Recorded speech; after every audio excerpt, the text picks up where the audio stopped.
Assalamualaikum warahmatullahi wabarakatuh. Nama saya Kamilatus Zuhro dengan nomor induk mahasiswa 101200183 dari kelas SAE semester 5 jurusan Hukum Keluarga Islam Fakultas Syariah Institut Agama Islam Negeri Ponorogo. Dalam video ini, saya akan mempresentasikan mengenai peta konsep dari mata kuliah Sosiologi Hukum yang telah saya pelajari dalam satu semester ini. Ada 7 bab atau 7 materi. Yang pertama yaitu Antropologi dan Sosiologi. Dalam bab ini, kita mempelajari tentang pendekatan sejarah, pendekatan antropologi, dan pendekatan sosiologi. Adapun ketiga pendekatan tersebut menjadi primadona dalam suatu penelitian, karena banyak sekali peneliti yang mengaplikasikan ketiga pendekatan tersebut dalam penelitiannya. Kemudian materi yang kedua yaitu mengenai pemahaman dasar tentang sosiologi hukum. Ada 4 subbab, yaitu yang pertama definisi sosiologi hukum, manfaat dan kegunaan mempelajari sosiologi hukum, objek sosiologi hukum, dan ruang lingkup sosiologi hukum. Sosiologi hukum merupakan salah satu domain dari ilmu sosial yang menggabungkan dua pendekatan dalam setiap aplikasinya, yaitu dengan mempergunakan pendekatan hukum dan pendekatan sosiologi.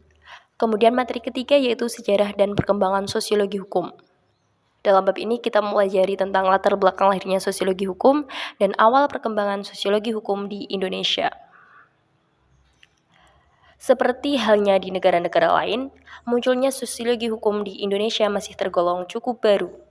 Ilmu hukum di Indonesia datang dan diusahakan melalui kolonialisasi Belanda atas negeri ini. Kemudian materi yang keempat mengenai paradigma-paradigma dalam sosiologi hukum. Ada 2 subbab yaitu pendefinisian paradigma dan sejarah perkembangan.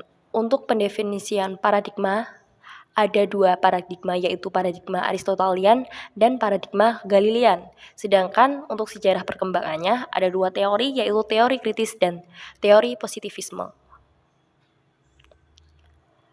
Jadi teman-teman, paradigma dalam proses berpikir merupakan sebuah tawaran saja bagi proses pembelajaran suatu kaidah keilmuan, bukan tawaran akhir. Sepanjang perjalanan umat manusia untuk terus berpikir, maka terbuka banyak sekali kemungkinan untuk timbul paradigma-paradigma baru dengan setting sosial yang berbeda.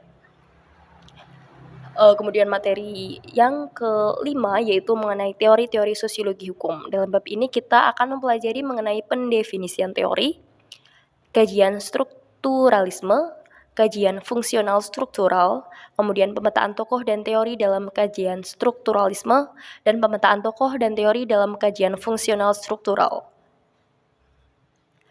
Untuk materi yang keenam yaitu hukum dan solidaritas sosial. Dalam bab ini kita mempelajari pendefinisian solidaritas sosial dalam perspektif sosiologi dan hukum, faktor pendukung dan perusak solidaritas sosial, dan peranan hukum sebagai perekat solidaritas. Solidaritas sosial banyak dipengaruhi oleh fakta sosial.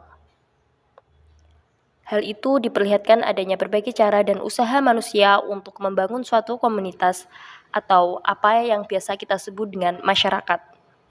Kemudian materi yang terakhir yaitu mengenai hukum dan perubahan sosial. Pada bab ini kita akan mempelajari mengenai definisi dan konsep perubahan sosial, realitas perubahan sosial di Indonesia, hukum dan perannya dalam perubahan sosial masyarakat di Indonesia, kemudian fungsi hukum sebagai siklus perubahan sosial. Perubahan sosial dalam suatu masyarakat adalah produk dengan berbagai faktor dan dalam banyak hal hubungan antara faktor-faktor tersebut. Selain faktor hukum, ada beberapa mekanisme perubahan lainnya, seperti faktor-faktor teknologi, ideologi, kompetisi, konflik, ekonomi, politik, serta masalah struktural lainnya.